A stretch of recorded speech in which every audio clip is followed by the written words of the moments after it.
Welcome back to another explainer. Today, we're taking the anxiety totally out of tax season by breaking down exactly how to track your federal refund. Imagine you've just filed your taxes and you're eagerly awaiting your refund. But how do you actually track it? Well, that's exactly what we're uncovering today. Because let's be real, hitting that submit button on your tax return is a fantastic feeling. But that waiting game that comes next, yeah, it can be incredibly stressful. So today, we are going to totally master the IRS's official tracking tool, ensuring you never have to guess where your money is ever again. Here is our roadmap for today. We're going to cover why you should track your refund, the steps to actually access the tool, how to navigate the tracking process, common issues and solutions, some crucial taxpayer security tips, and we'll wrap things up with FAQs and final thoughts. All right, part one, why track your refund? Let's demystify the wait. We all know that waiting period for a refund can be super stressful. It's really the difference between sitting in the dark, refreshing your banking app 50 times a day like it's a slot machine, and actually having a personalized timeline for your money. When you're stuck in the anxious wait, you're just constantly wondering if your return got lost in the digital ether. But an empowered taxpayer, they use the IRS tracking tool to know precisely when their return is received, when it's approved, and exactly when that direct deposit is scheduled. It literally transforms your whole post-tax season experience. Now, there is one magic number you really need to keep in mind, and that number is 21. 21 days is the typical turnaround time for the IRS to issue a refund if you e-file and choose direct deposit. 9 out of 10 refunds are processed in this normal time frame. But hey, keep in mind, the clock doesn't just start the second you hit send. It actually starts when the IRS accepts your return and begins processing it. Keeping that 21-day benchmark in the back of your mind is absolutely crucial for setting your expectations.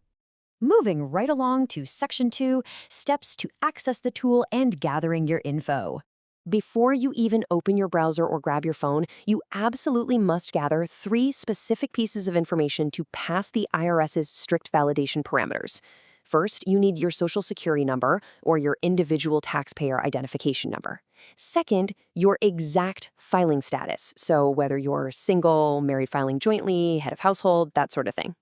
And finally, you need the exact whole dollar refund amount shown on your tax return. Without these 3 exact data points, the system just won't let you in. It's a bit strict for sure, but it's designed to protect your sensitive financial data from prying eyes. Once you've got your info ready, following 3 super simple steps will safely unlock your current refund status. 0 guesswork required. Step 1 is just navigating to the Where's My Refund page on irs.gov or downloading the official IRS2Go mobile app if you're a phone person. Step 2, plug in those 3 pieces of info we just talked about. And step 3, hit submit to view your personalized status. It really is that straightforward. Oh, and a quick tip. The database only updates once a day, usually overnight, so there's absolutely no need to obsessively check it morning, noon, and night. Okay, Section 3, navigating the tracking process and understanding the 3 stages. So the key thing to remember is that your return is going to move sequentially through 3 processing stages, all culminating in the IRS preparing your direct deposit or a paper check. First up is return received.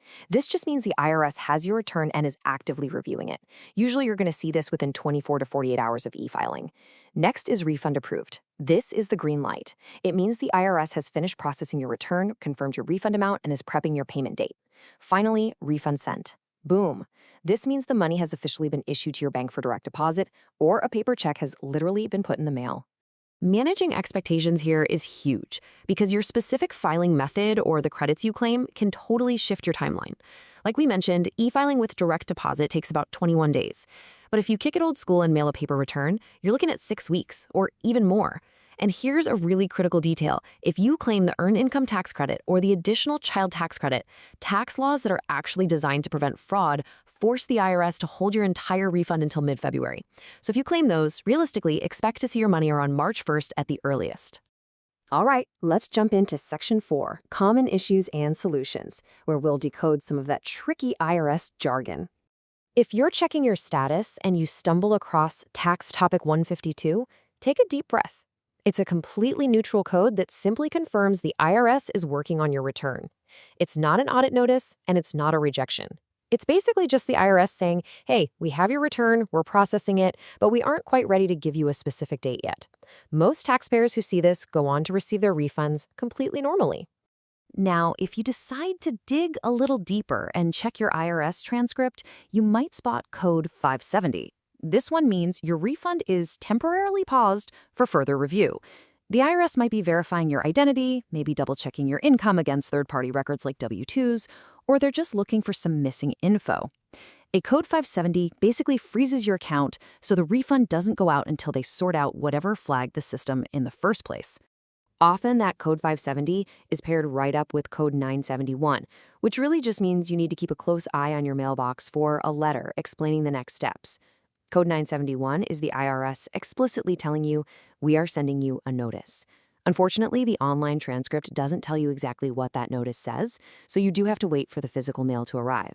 But really, don't panic. It could just be a simple request for standard documentation.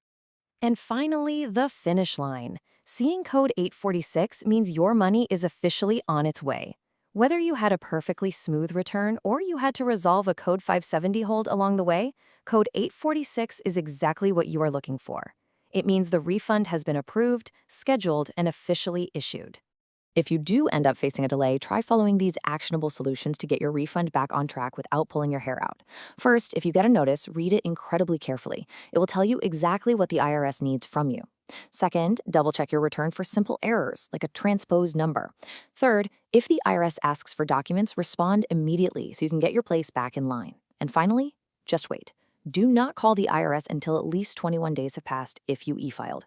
Calling any earlier honestly won't speed anything up. Moving on to Section 5, Taxpayer Security Tips. It's all about protecting your data. Because we are dealing with your highly sensitive financial data, protecting your identity is honestly just as important as getting your money. Always double-check these security markers because, get this, the IRS will never, ever initiate contact with you via email, text message, or social media to demand information. When you're using the tracker, make absolutely sure you are actually on IRS Gov. Look for that little padlock icon in your browser to confirm the connection is secure. And if you're using a mobile device, only download the official IRS To Go app from the Apple App Store or Google Play. Scammers absolutely love tax season, so please be incredibly vigilant out there. And finally, Section 6, FAQs and final thoughts. Let's wrap up this explainer by tackling a really common question. A lot of people wonder if calling the IRS will somehow magically speed up the process. But the truth is, phone assisters see the exact same information that the online tracker shows you.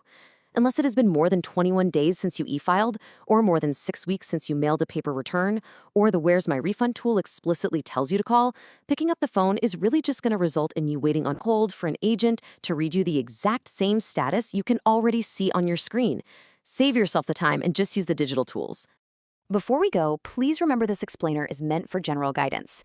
You should always consult a tax professional or the IRS directly for your specific personal situation. The tax code is super complex and everyone's financial picture is completely unique.